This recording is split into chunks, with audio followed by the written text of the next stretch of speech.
You know, you were in the forefront of all the organisations back in the 70s, and your family is renowned for the fight that they put up for social justice. Your mother, well, you know, well-known author in that. How did it feel after going back to Queensland? How was it? How were you received when you attended your first few meetings back in Queensland? I know that you come back and forward, you know, the Commonwealth Games and all that, but how were you received? You talked about how you were received when you first went to Sydney. How was it coming back as a refugee back to your home? Being away for some almost 20 years and coming back with my family and to work in the radio station that was funded and ready to build. I attended a lot of meetings, community meetings, just to try and get in touch, because I was a community-based person. I loved the politics of things. And I felt I had some knowledge and expertise after serving with the Land Council as a chair of that network and my experience in Sydney. I felt I had something to offer, but I had to sit quiet and listen and see who the players were, see who the movers and shakers were, what were the priorities of the community. So for the first year, I just sat in the background and listened. And I remember on one occasion I actually made a comment or a suggestion, and somebody says to me, well, hang on, you're a New South Wales blackfellow. What are you doing here talking about this business, our community business? And I had to remind them that I was here some 25 years earlier or so, involved in establishing organisations and stuff. And you do a bit of homework, you'll realise that my family's been around for a long, long time. So there had to be that resettling again, but there had to be that respect and courtesy given to the local mob. Who was I to blow in from New South Wales, even if I was originally a Queenslander, and start spruiking and mouthing off? I had to sit back and bide my time and stuff. But it was good. Early days, young Danny Yock death, big demonstrations and marches and protests here, quite violent again too. That must have been about 92, 93, because I came back in late 91. There was still a lot of mobilisation, a lot of police brutality and oppression taking place. So there was still lots for our mob to do, as well as get the radio station up off the ground so we could be the voice of the community. Are you disappointed there's no further expansion of land councils or legislative arrangements made for Aboriginal land rights throughout other states? Very disappointed. Look at the Queensland land rights that we've got. Deeds of grant in trust, no real ownership, no real power.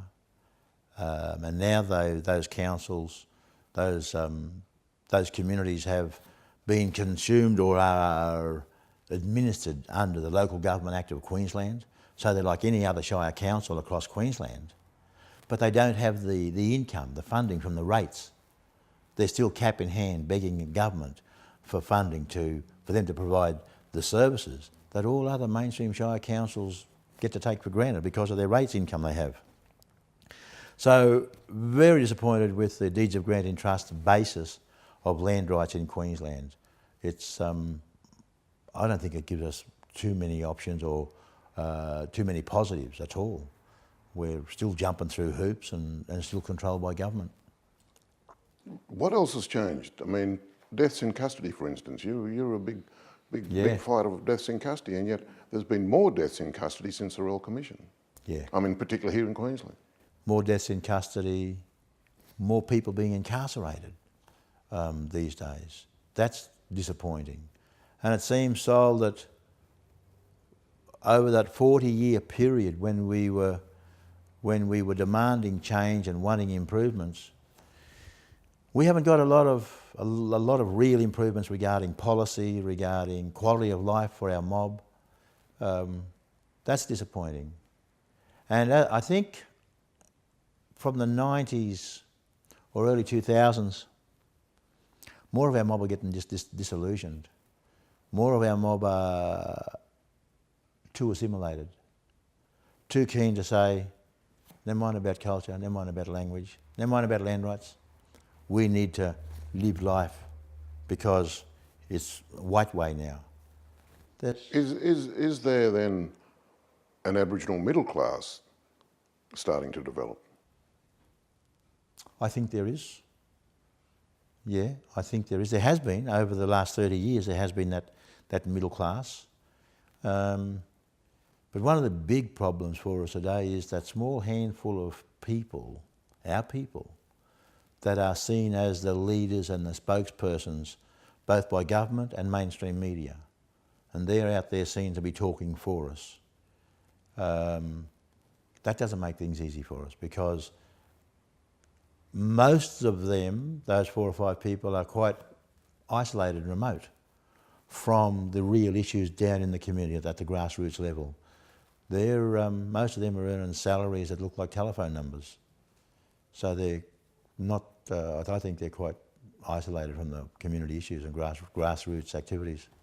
You talked about the higher incarceration rates throughout, particularly the last 10, 15 years. So what does that say? Are we a nation of criminals, or is there something wrong with the system? There's definitely something wrong with the system. When you have a law, Sol, that says you can't take into account any cultural differences or dysfunction in the family. I mean, we can both recall cases of old people here in Brisbane.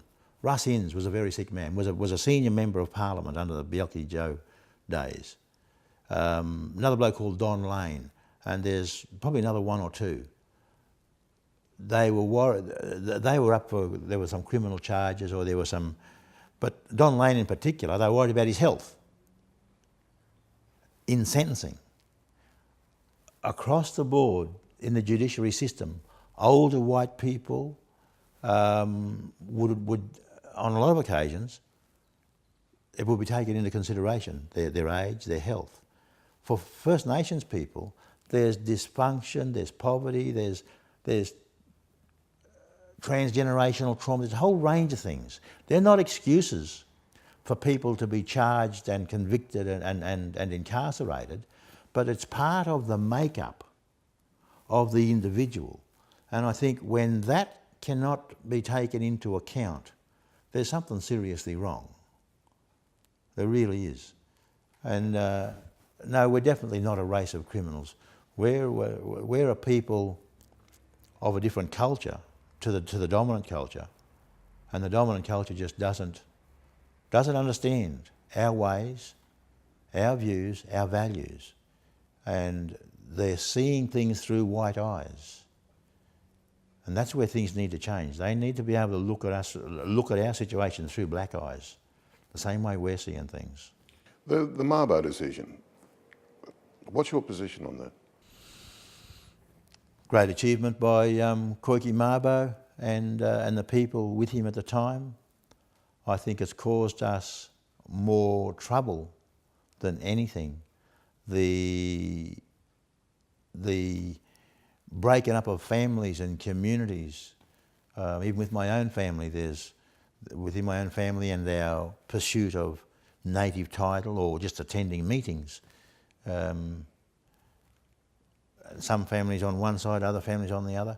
I think it's another one of the situations, Sol, where there's been a bone thrown into the community, and you've got to get in and fight for it. Should it have just stayed on the Torres Straits?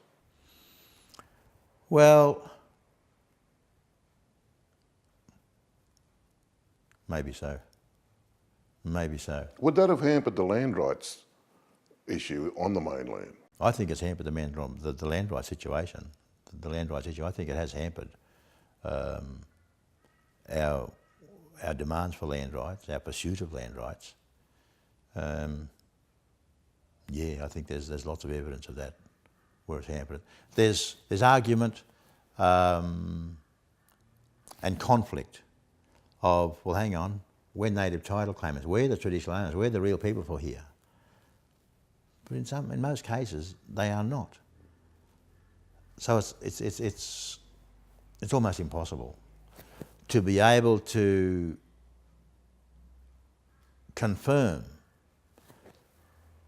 a family's connection under white terms, within the white frameworks, it's almost impossible for us to prove our continued connection or just our origins.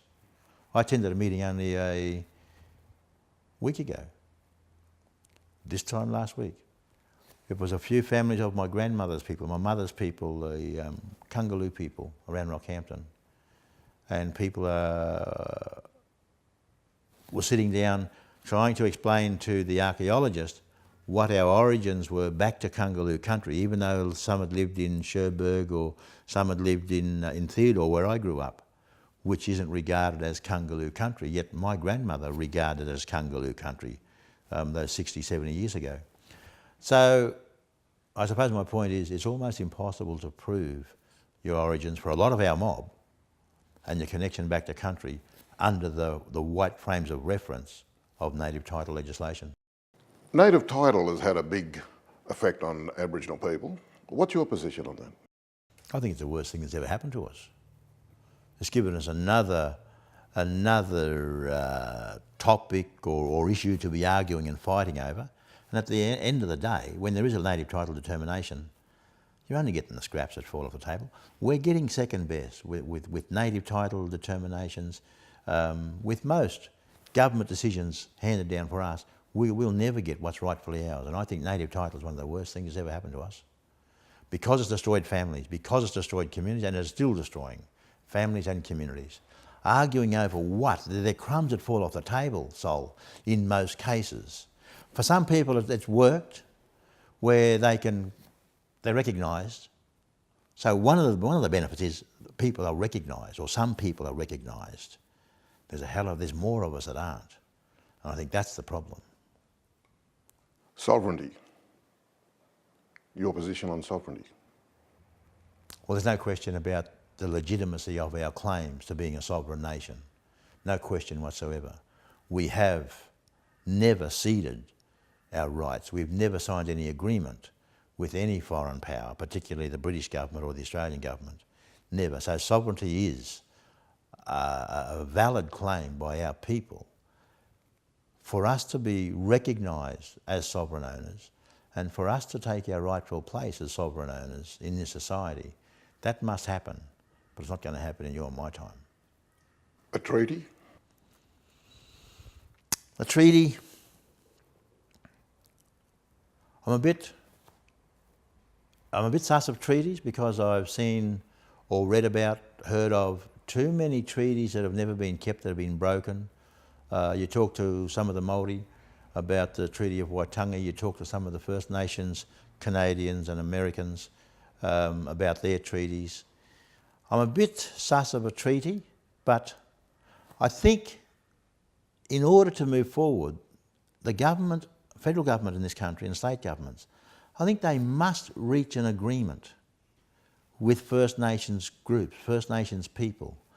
I think if there's a treaty to be signed, it's not one treaty with all of us, it's agreements with each sovereign group, each clan group, each tribe. Each nation. Each nation, because that would be like a network of local governments that just happen to be First Nations communities. I think that must happen. But when you talk about agreements and treaties, Sol, there must be thousands of agreements in place by local government, state government, federal government to deal with multinationals, different corporations. There's thousands of these agreements, bilateral agreements in place in this country. I mean, our people, Sol, not all that long ago, we ran this country, not all that long ago. We traded, we had trade arrangements, international trade arrangements with the Macassans and people, local trade arrangements with our own groups, next door neighbours, and some of them might have been some hundreds of kilometres apart. So we had trade arrangements, we had our governance intact. We ran this country not all that long ago.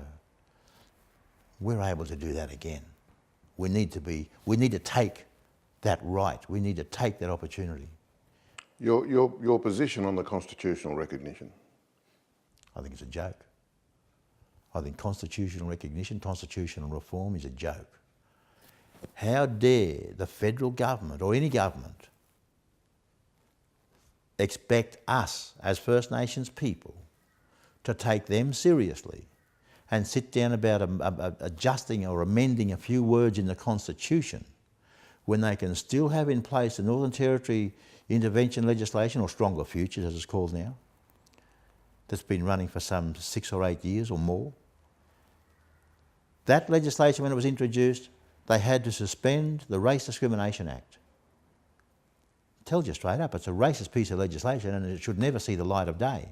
So how dare any federal government expect us to take them seriously and treat them with respect?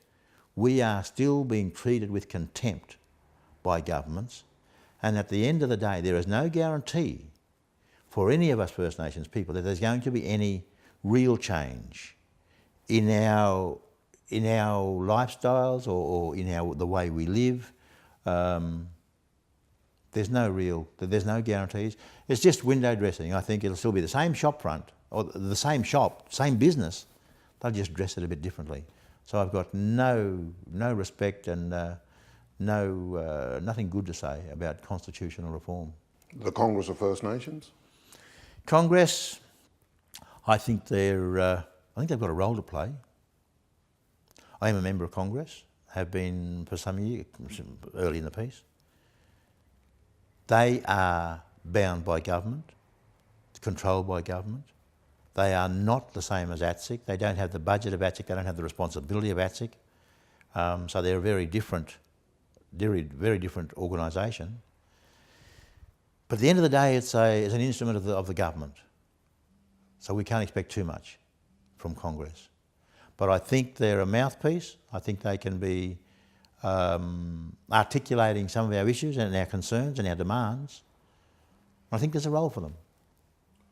Now, what is the legacy Tiga Bayles will leave? Big mob of kids and grandkids. A great-granddaughter turns 1 next weekend.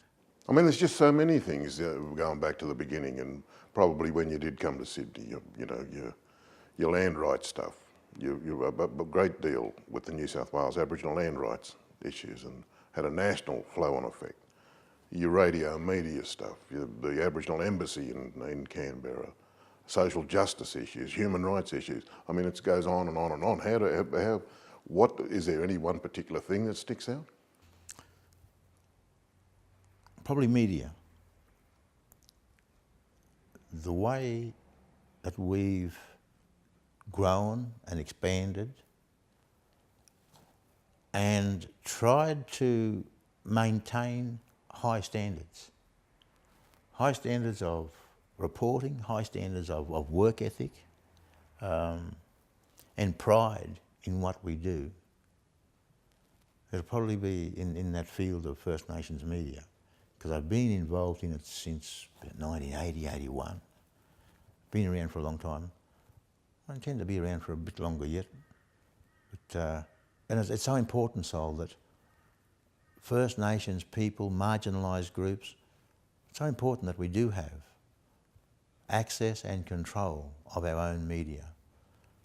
Time's long gone where foreigners can speak for us, be it in the media or in meeting rooms or Parliament, legislative assemblies and what have you in Parliament. It's long gone. We've got to be talking for ourselves, and the media is certainly a great opportunity for us. And be it radio, be it the print, be it the TV, the electronic, social media, right across the board. And that's why I think it's exciting times today, because we've got access to this electronic media and these mobile telephones that can get a message straight to your family within 30 seconds, a minute or so, they could be other side of the country. I think it's exciting times, and we need to encourage more of our people to not be so disheartened, to take courage in the way a lot of our old mobs gone from back in the 30s and beyond. and for what our people have fought for over the years. Fought for the right for us to be able to walk tall and proud and hold our heads up high as First Nations people. Call ourselves Murri, Kuri, Wiradjuri, Birigubba, Kungaloo, Waka Waka. To fight for that right, I think our people today need to take courage in that and try to continue on the fight. And finally, a message for your kids, a message for kids all over Australia. It's a hell of a struggle, the education system that's imposed on us. It's a foreign system. It doesn't work for those whom it was designed for, and it's not working real well for us. However, if we haven't got an option, if we haven't got an alternative, if we haven't got our own First Nations schools and learning centres, we've got no choice but to have our kids try and do the best they can within this education system. Now, education and a job, they ain't everything, like as being forced down our throats. You've got to get an education, you've got to get a job. That's not everything. But I think if we do get our kids to get a better education, they got more choices. But it's not the be-all and end-all. It gives you more choices. And I would encourage our young ones to try to take wherever an opportunity arises, grab it in both arms and both hands and do the best you can with it.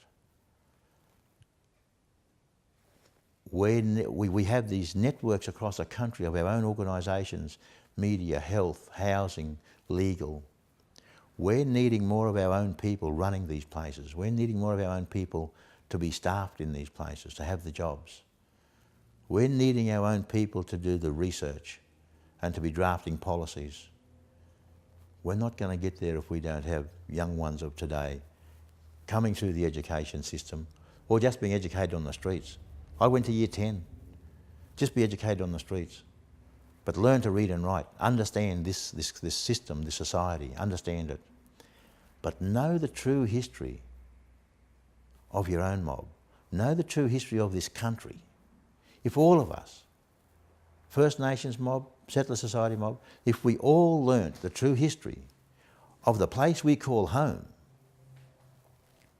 we would have a much better understanding and respect and knowledge of the role of First Nations people. That would lead to a more harmonious coexistence. And I think that's where we've got to go. There are a lot of the dominant culture who are questioning their own systems, and they're looking for alternatives. They're looking for change. And it's our mob that's going to lead that change. We must be in a position to engage.